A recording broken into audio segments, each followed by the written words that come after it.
wonder, is this need to save, right? This savior complex that persists within white Americans, is it rooted in their own desire to be saved, right? Their own desire to be rescued from, I don't know what, right? But I question that, right? Because when I think about the handlings of white Americans, right? Like, we know that white women are like very esteemed in American society. Like, they are very much protected, like, and when you think about that, it just makes me question, like, does that type of protection, right? That insulated life, right? The housewife, you got the black nanny, like, you know what I mean? Does that create an inability within a person, right? Does that hinder a person in terms of like development, professionally, mentally, spiritually even, right? Like, and I just wonder, is that savior complex, right? Is that something that white Americans do to like project, like, is it just something that's like, it's just projection for them? I don't know why it's raining so hard right now, but like, is that just projection for them, Because it's like when black people talk to when black people talk to white people, grown full adults, right, about our history, about anything regarding blackness and our struggles, it's almost like we have to spoon feed it to them. And it's kind of weird, it's like we have to come back and comfort them. We have to always ensure that their comfort is first. And I wonder, is that because we experience what white rage is, right? Is that because we we recognize that, this projected, we recognize that there may be some level of incompetency, like in terms of managing certain things, right? Like we talk about white rage. Like, I think that that's really the general question. Like, do we comfort white Americans, grown adults, to the extent that we do because of white rage, And are white people, are white Americans,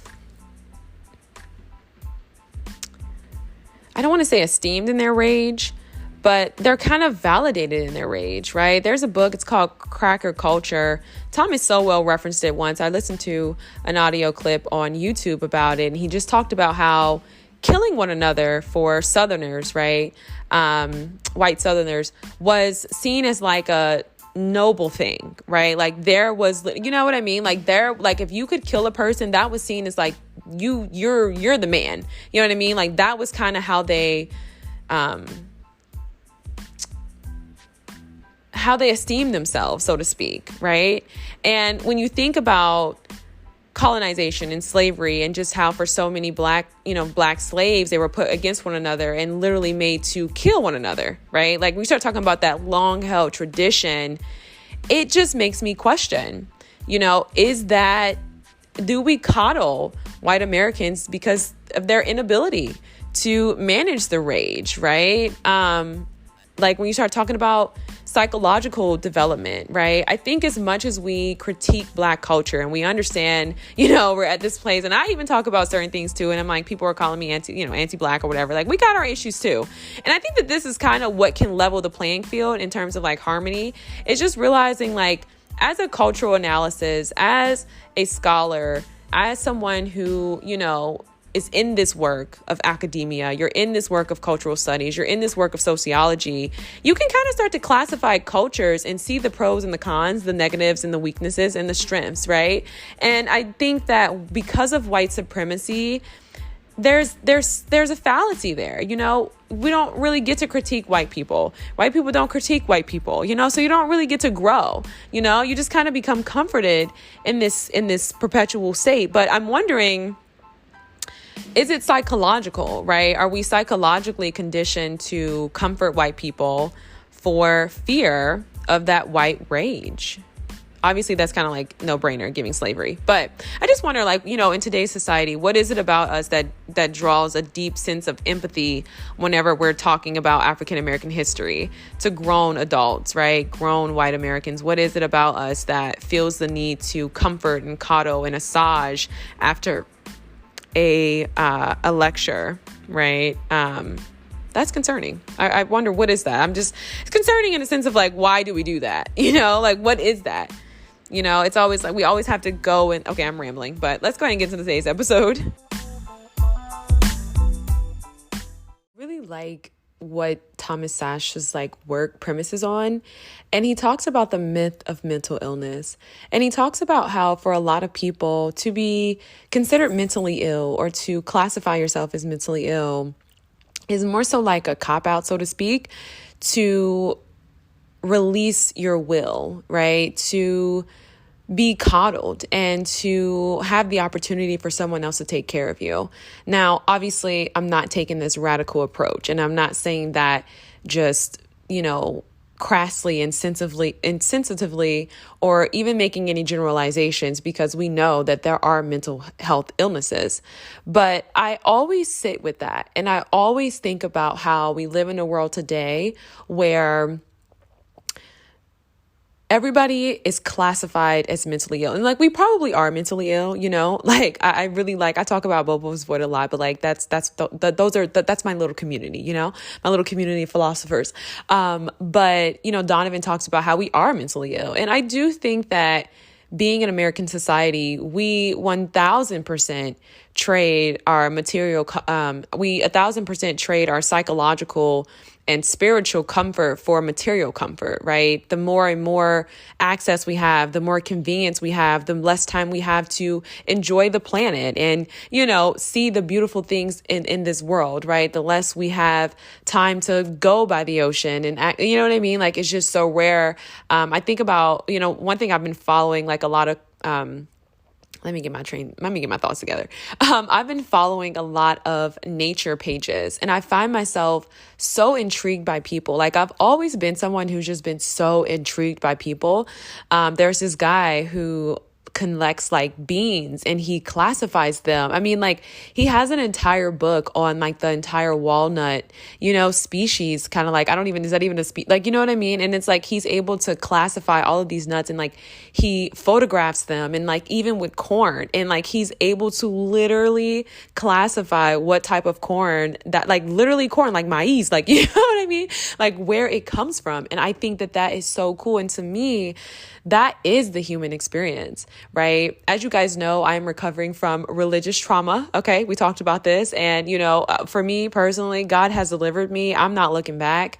I've just, completely ran through the doors, out of the gates, and I'm literally not turning back. It's like in a movie where the prisoner is freed and like, it just like runs straight out to the field and into the sunset, and you just don't even turn around. Like, if you get shot down, then hey, that'll just be the glory. But like, at the end of the day, you got up out of there. So yeah, but I realize how when you talk about suppression and depression and mental illnesses, how we were really living in a time where we were 100% having to forego authenticity for community. I even think about this as I kind of started to creep up into like my mid-20s. It was something that I was noticing with friends and family, what I found myself interested in which I don't know everything. Like, I tell you guys this all the time. And I, honestly, when I say that, I'm getting to this point where it's really starting to make me cringe, because I really do think that I'm always having to justify my lack of knowledge to make people comfortable, or to, obviously make people comfortable. But I think more so just to kind of like do this false sense of humility, and to accommodate people who feel as though African Americans don't have intelligence, right? Like, I'm just saying that I notice with other white philosophers, people that I listen to, not video essayists, like, you know what I mean? But just white scholars, right? Asian scholars, people of other races and minorities, right? They don't have to constantly do this dance of like humility. They don't constantly have to be like on the front lines talking about how they don't, how they're not that smart, you know what I mean? It's like, I genuinely think it's just a character thing. Like, humility is a characteristic. It's something that you you just are, you have, it's something that you walk in your day-to-day life. But I just think about, for me personally, being in this space, and I don't even know what it's called. I don't know. I'm just sharing the things that I've learned. I have for me, this is just a really healthy conduit. Like, I'm very expressive. It just, it works. And if it inspires people and if it helps people, that's the whole goal. But I just realized that as a Black woman and as a Black person in general, there's always this dance that we have to do where we always have to bring the old with the new, and we always have to accommodate those who, may not align with that version of us, right? That may not align with that depiction of us. And it's really exhausting. I think that it also oftentimes discredits the work that we do, because, it's true. We really are up against thoughts and ideas. And that brings me back to mental health and mental illness, especially as it pertains to religion, right? I do think that for some people, I don't know. I've honestly found people who really are disciples, and disciples in the sense of they really are ministers. They really are people who were seriously sent here to teach us the will of God through the Bible. I really believe that. And the way that they go about it, they have such an anointing, and it's almost purposeful for them, right? They have wisdom, and they're able to do it in such a way that, loves you and makes you feel empowered, through God's love. It's really beautiful. But I don't think it's something that you come across every day. I don't think that it's something in which every person is called to do, because quite frankly, what we're having, and this is why I posed the question on Lemonade, I'm like, should we be Christian influencers, right? You have a lot of people who are coming out feeling like they have to walk this walk of religion in this very monolithic way, and they're actually causing a lot of harm to people. I think about when I was in that space, having religious leaders and people that I looked up to or esteemed to be a little bit more spiritually mature than me. And, they're talking this talk of religion, but then they're turning around and doing really, really crazy things, and it's not anything crazy as oh, I'm being judgmental, and they weren't killing anyone or anything like that. But this brings me to this umbrella, right? This overarching thing of religion and how it really creates mental illnesses in people. I don't think that you were created to be suppressed. I think you were created to be yourself. And I think that when we, especially for Black people, right, I feel like one of the most challenging things about being a Black intellectual, a Black scholar, a Black successor is that it's always a first type of thing. No, seriously, it really is always a first type of thing, amongst your friends, and I always talk about this, I'm always talking about my grievances of growing up, and kind of in a state that was, or a city rather, that was deprived, in a city that was very segregated, in a city that, there wasn't really any diversity, and there was a lot of, there was a lot of racism and a lot of discrimination. I remember having a friend in the 7th grade, and, we just vibed. We were just friends. It really wasn't oh, let's take a picture. You're white, I'm Black. You know what I mean? It wasn't it wasn't weird, but it was shortly after that, we started to notice those differences. And the school that I went to, it was predominantly Black for real. It was a little mixed, but mostly predominantly Black. And it was so incredibly segregated. And the white girls that were in that group were also very racist, And so it's just when you grow up and you have those experiences, it's so different. And I'm always so intrigued, right? When I'm meeting people and I'm talking to people, because I'm so aware of my perceptions and how I see the world. And that's why I say, don't make an idol out of me, right? I'm still learning, you know what I mean? And my experiences are mine, and they're so unique. And if you can relate to them, then great, that this was for you, you know what I mean? So you don't feel alone in your thoughts and ideas, because one, I think that as African Americans, that's the one thing we don't really do is talk. I think we can look at it from a historical standpoint and just see we've always really been silenced, right? We've always been relegated to the role of the laborer or the entertainer, right? If we're not making people laugh and dance, we don't really get a space. We don't get a platform, right? We don't get a space in society. We are so often classified as just merely entertainers. And it's really unfortunate. It's very dehumanizing, but I say that to say, when I travel, when I go out and I meet different people who come from different, states and, more culturally diverse states like New York or, LA, it's these people don't operate with that sense. And I also think too, being in down in the valley, hanky panky, you know what I mean? Ohio, it's you're dealing with a lot of ignorance, I've found that white people who are very much You know what I mean? Like hillbilly, like completely just racist and like, and obviously this isn't always the case, but a lot of times they're just really ignorant. Like they've never been around Black people. They don't really know much. A lot of times they're definitely lacking in terms of like education, and even like secondary school. You know what I mean? So it's like, you really have to realize like what you're dealing with. Like it's really like this country bumpkin, that just is like very ignorant.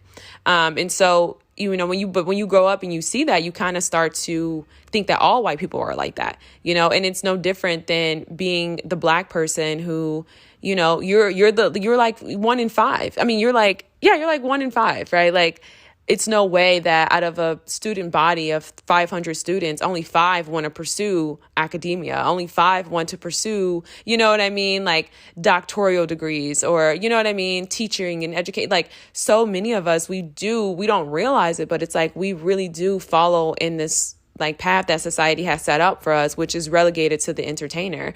And when we see Black business owners, it's like, you have your opinions about them or whatever the case may be, but it's like, yeah, that's possible for you. You know what I mean? Like, yeah, that's something that you can actually achieve. And then I think when you start talking about ideas, I do believe that sharing our voices is so important because we have been intentionally written out of American institutions, right? Like there's no depictions really of they're not going to say really, right? There aren't any depictions of African Americans in your textbooks. There's not any studies done on African Americans. There's not any cultural studies done on African Americans. And so often when there is, right, because resources are continuously gate kept, right? This is why as much as I try to refute and understand, white people who may feel uncomfortable about the work of activism or may question, the continuation of advocacy, it's like,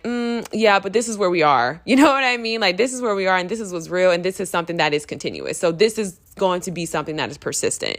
But I say that to say, when you look at the lack of depiction in your textbooks and you look at the lack of study and the underfunded research programs for African Americans, on top of the lack of Black researchers, where do we have, you know what I mean? Who is fostering these ideas and who's upholding them? So you have to understand that slavery was more than just, more than us being enchained for, economic for economics. It's like mentally and psychologically, there was a huge impact that has taken place. And the crazy thing about it is when you have been so far kept from that knowledge, I mean, white, Black, right? Like everybody in American society, when that has been something that has been kept from you, withheld from you, you are almost like repulsed by it because it's something that is so true. And it's narratives that have been intentionally hidden and kept. And you know what I mean? And so you have to understand when there's an introduction to new knowledge and the truth more so, you're going to be repulsed by that because it is certainly going to change the way you see yourself. It's going to have an impact on how you see the world because like how you see it is like a lie, like it's not real. And that is, that requires some level of unraveling.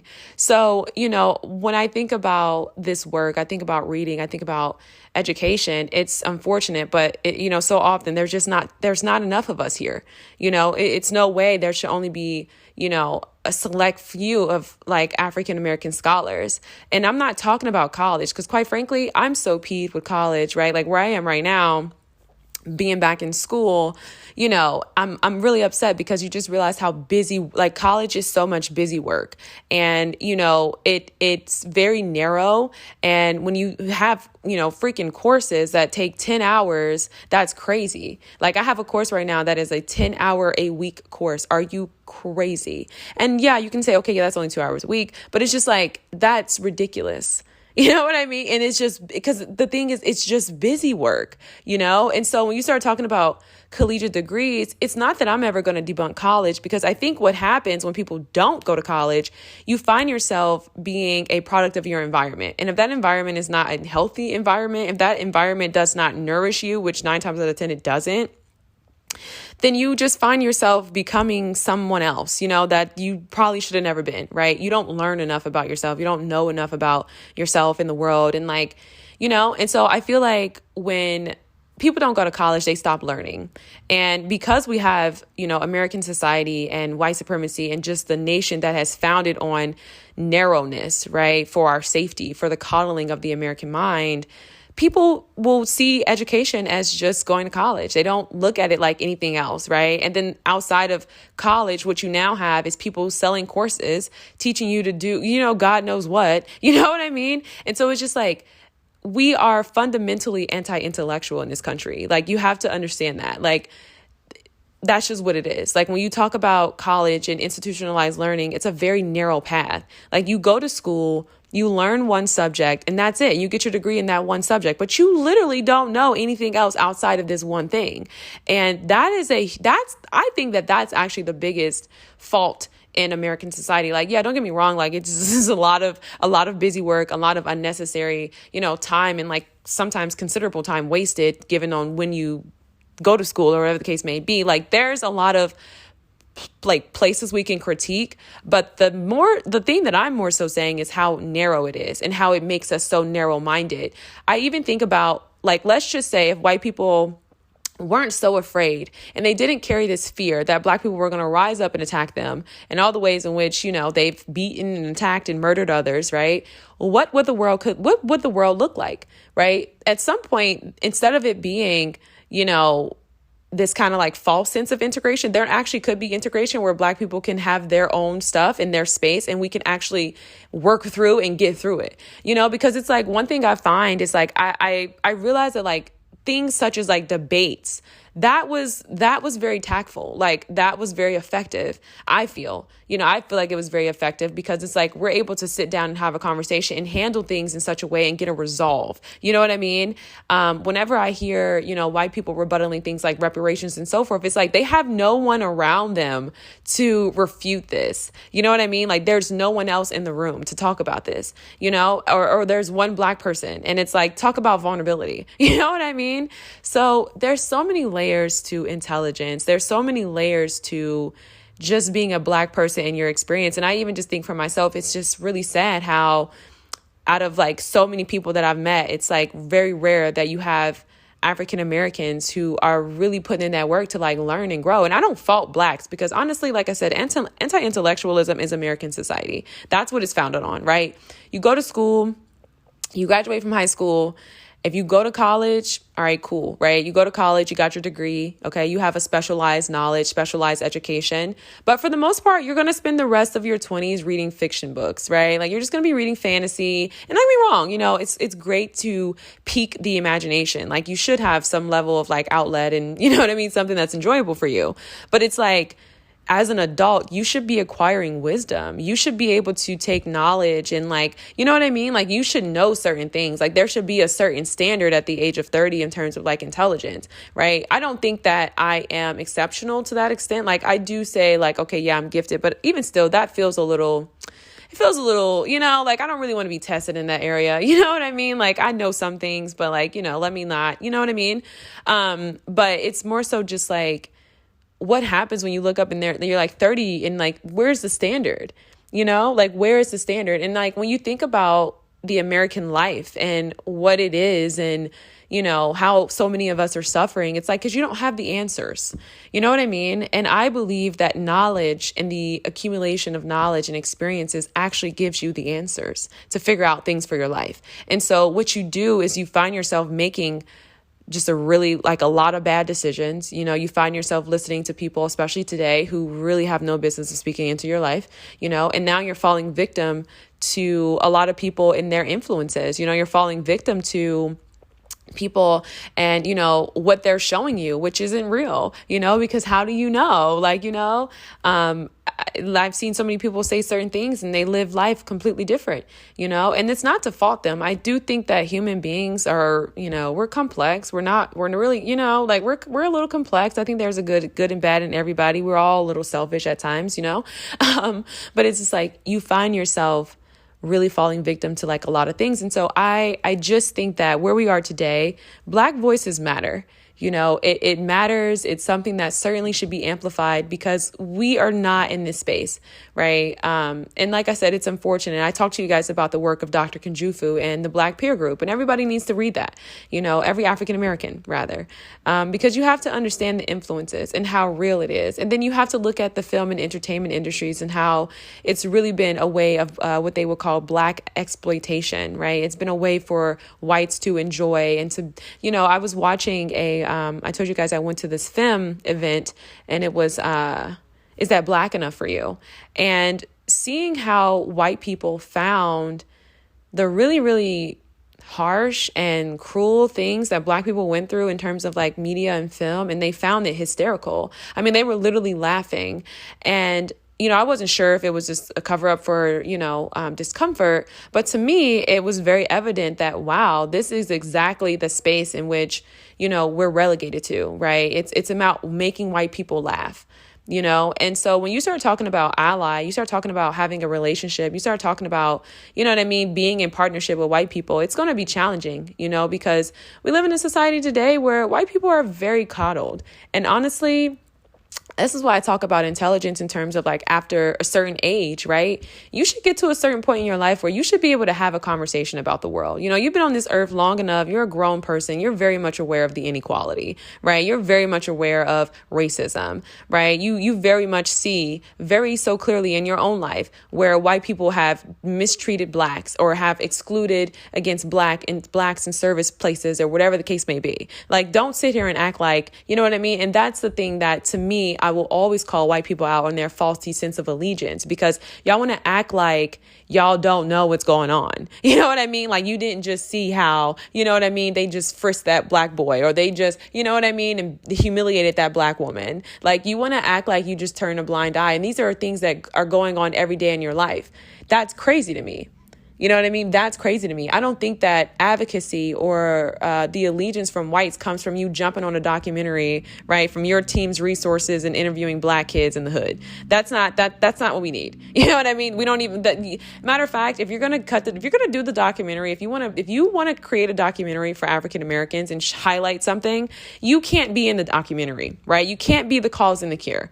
And that's the thing where we talk about this faulty sense of allegiance, because it's like, if you really wanted to be the cure, you would just cut the check, right? You would just give that money to the Black film director who probably asked you about this documentary first. You know what I mean? But instead you're like, oh, well, no, we're going to partner. You know what I mean? Like, oh, no, well, I'm going to take like all the rights, and like, you're just going to like be in the background. Like, we'll give you a credit. Okay, Jamal? You know what I mean? Like, that's the thing. So it's like, and what I found is that so many white people don't really want that. Right? Like, they don't really want this sense of allegiance, because it to be Black is to exist in polarity, and to wake up and realize just how much better you are treated than Black people, right? Black people in your life that you love, Black people in your life that you've actually been privileged enough to know because they've let you into their lives, right? And you see like, oh my God, like, we see them as horrible. We treat them horrible and they're still loving, right? Like, that's going to cause you to feel blue. That's going to cause you to kind of go in some type of internal turmoil or whatever the case may be, right? It's going to, create some type of internal system of emotions that are demanding to be felt. And those emotions are going to be very unpleasant, because that is injustice, right? That's what it is, And so I just think we have to stop with the faulty allegiance. I think that African Americans have to really pick up, you have to understand where we're entering in right now, where we're going, right? Like, as a society. And I think for me personally, being a creative, I really do kind of feel like this is kind of like the warning. Like, I kind of feel like I'm here to this is like, I'm sending a prophetic word. You know what I mean? Like, where we're headed is like, we're going to be against ideas. And, you gotta know what you know, and so, yeah, that's just kind of where we are. And I just think, again, yeah, honestly, I'm all talked out. Quite frankly, I think we've covered everything. Quite frankly, I think we've covered everything in this podcast. And that was beautiful. Like, I'm really happy, because I really hope that I got through to somebody today. And so, yeah, when you start talking about your white friends, vet people. check your intentions. I just did a piece. I was talking about, Black excellence. Black excellence has nothing to do with being in white spaces. And this is the thing, right? The lack of ideas, because so many of our Black leaders have been murdered and assassinated. And then the secondary reason, right? Like when you start talking about Black leadership, so many of us appoint only one leader, right? That's why I said, don't make an idol out of me, right? I'm not here to just be the only person championing for Black people. It is a individual responsibility of every single one of us in every aspect of our lives. You know what I mean? The people that we encounter, the things that we know, the things that we learn using our unique experiences. And, we gain momentum and bandwidth by coming together and formulating a narrative that is consistent. You know what I mean? So this work is not just to point me as your leader. Yeah, I'm a leader, but that's not fair. That's not fair. It's not fair to just put LeBron. It's not fair to just put No, that's not fair. That is not fair. And what happens because of this is what's causing the strife within the community. This is what's causing the envy within the community, because we ain't getting enough attention, right? You got teachers out here busting their backs, you know what I mean? Showing up, empowering these Black kids, instilling something into these Black kids, because they know all of them ain't going to the NFL. They know all of them ain't going to the NBA. They know this little girl is probably not going to be a rapper. You know what I mean? They know. And here they are, and they're getting nothing. They're getting nothing, not even recognition, not even acknowledgement, not even representation. Jesus Christ. That is a problem. That is a problem.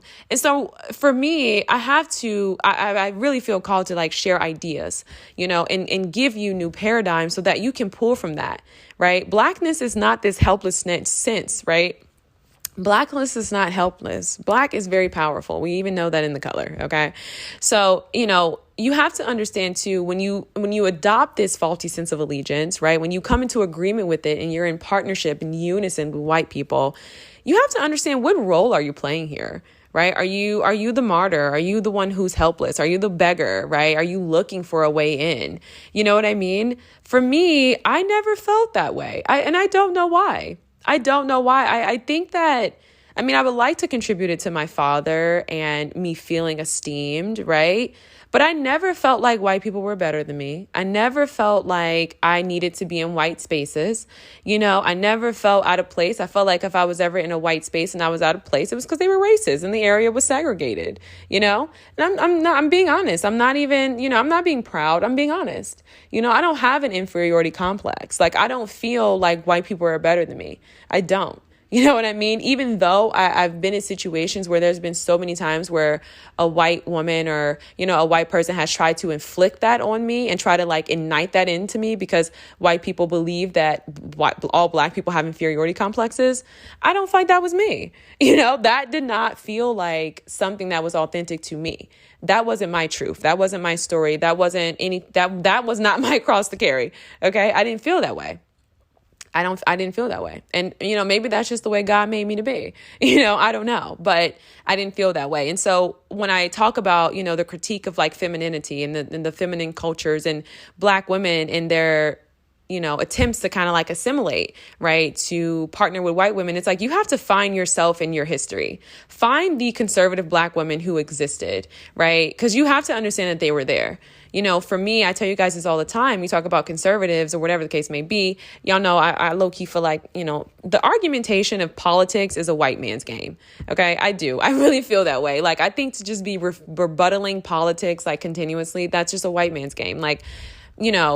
Obviously, there are some people who have a role in that, African, you know what I mean? Voting and government, you know what I mean? I get all of that. I will never sit here and be oh, this is dumb, right? Because one, I could learn more about it, but I also just kind of realized come on, you're looking at these conferences, it's just white people, just I don't know, sure, I think we can start structurally and institutionally, but I just think that we should really start laying a foundation in our day-to-day lives, right? You start talking about politics is an education, right? And then to even acquire the knowledge of politics requires additional education, you know what I mean? Former education, right? It's levels to this, So I'm saying that to say, we need to get back to the basics. And that's not to say that, because I've seen, hold on, let me make myself very clear here. there are African Americans who are into politics, and that's what they do. Like, you know what I mean? Like, obviously. But I know for me personally, I'm not educated in that realm. So when I say conservatives, I want you to, you know, hear me when I say that. And what I'm saying when I say Black conservatives and finding yourself as a Black conservative in the media, like in history, is realizing that not all Black people are lewd, not all Black people are ratchet, not all Black people are ignorant. Okay. So you have to go back and find that history, because that representation has been lost on us, right? That's what I mean when I say Black conservative. You know, this is not the vulnerability of Candace Owens, you know, completely taking one side of the story and just running with it for survival, right? We're talking about Black people being here, existing, living, and having their own ways of being that were very much Americanized, because Black people are African Americans, right? We are American, right? Like, I don't care what anybody says. I think that is probably another really great lie of racism, is that we're not American. We are American. Like, what do you think we were doing when we weren't building the country? Like, after slaves built the country, what do you think took place after that? Do you think that all Black people just like what? You just think we just like sat in the ocean, or do you think we just like sat on the island? You know, like, oh, in the 50s and the 60s and the 30s and the 40s and the 20s, like, what do you think we were doing? Right? We were here, right? When the slaves were free, what did you think we were doing? Did you think we all went back to Africa? Right? But this is the thing, right? This is the thing about history. This is the thing about education. And when American society narrows it, bans it, blocks it, deletes it, and manipulates it, you have a lot of missing pieces to that puzzle. You see what I'm saying? So you have to understand, like, go back and find yourself in history. And so for me, I never felt like I was being a white girl. I felt like I was Black and fabulous, and I was excellent at, and I was good at what I do. You know, I loved books.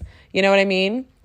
My mother was a nurse. My father was an entrepreneur. You know what I mean? Like, I felt very privileged in my life. You know, I was materialistically blessed. You know, we had our struggles, but hey, you know what I mean? So for me, that's the narrative. Okay, that's the narrative. And so whenever I'm around people like that, I just know it's ignorance, right? Not every white person is smart. Not every white person is intelligent, right? There are some people who don't know how to conduct themselves. And because, you know, it's like, I don't know the culture of whiteness, but it seems like, you know, white people are scared of white people, which really concerns me, because you start talking about the underlying violence that seems to exist, that is unspoken, that, you know, sometimes shows itself essentially in mass murders, right? Like, what is that?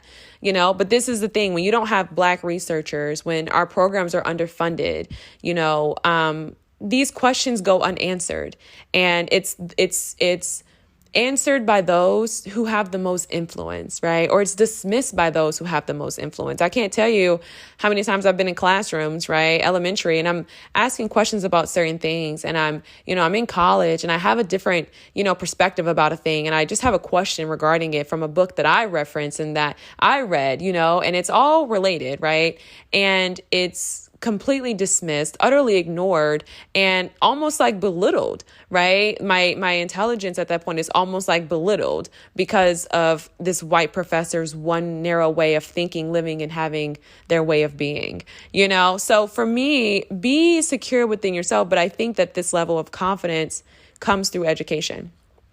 You can't go to high school and never pick up another book again in your life. You can't go to college and you just study, you know, you go to school to be a dentist and you don't have any experiences and you don't read anything, right? Like, you got to be well-rounded. You know, you have to live in, like, I talk about Asada Shakur and her references. It's all connected. Language arts, science, history, all of it. It's all connected. Right? I'm getting ready to take a master class about critical thinking, and it's for mathematics. You know what I mean? Because why? Because I like learning. Develop a love for learning, right? Understand that college is busy work. College is the thing that we need to make the money. Okay. As unfortunate as it is, you see what I'm saying? That's just the way. So you can't debunk college and not replace it with something, right? You have to cultivate a love of learning. Some people have it a little bit more natural than others, but that's where we're at right now. And that's the thing. And so again, like I said, I think what I would have loved to see in American society, and we start talking about change, revolution, and us coming together and, being at peace with one another and whiteness and da da da da da. It wasn't going to be cultural appropriation, because again, that's ignorance. And I'm always going to, I'm going to stand on that. It wasn't going to be interracial dating, right? That was not going to save us. That representation of whatever is not going to save us, right?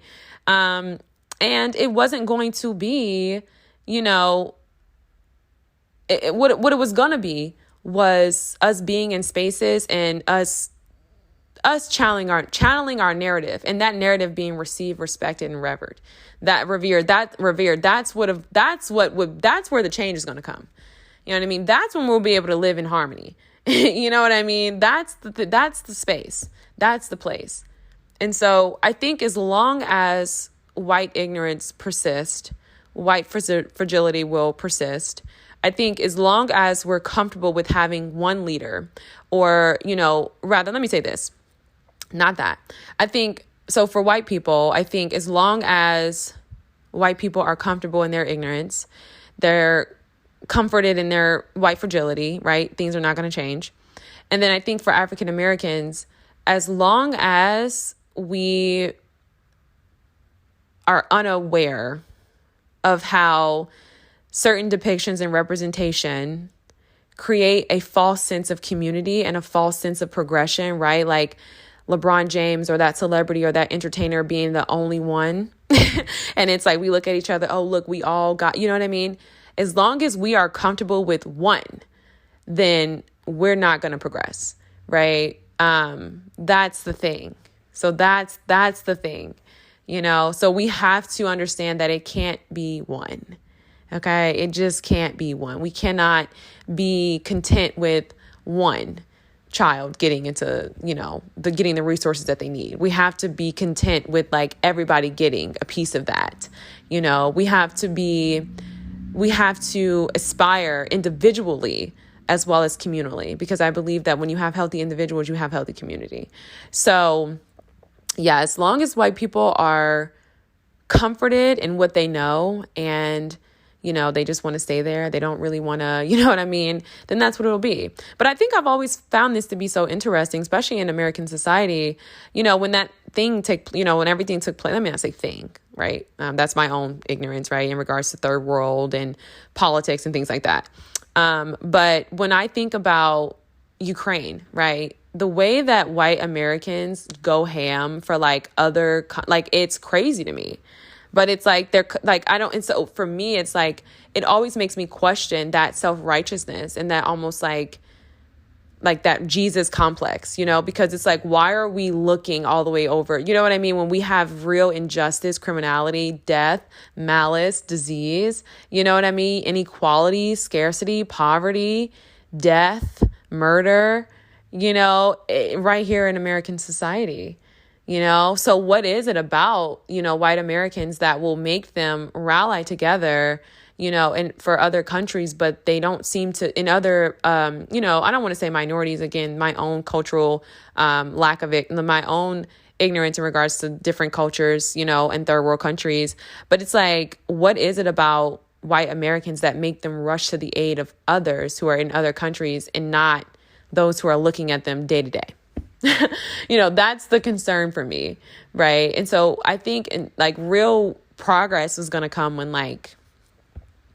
those are the things that we change, those are the things that we change. And then I think in terms of harmony, right, because I'm going to end this off with a little bit more of a lighter note. I think in terms of harmony for white and Black Americans, I think it's about authenticity. I think it's about being you, but I think it's going to be really hard to be in a space, where there's acceptance and genuineness and authenticity is cultivated when you're looking at someone and you don't realize, but it's like you're looking at them and you see them as less of a person.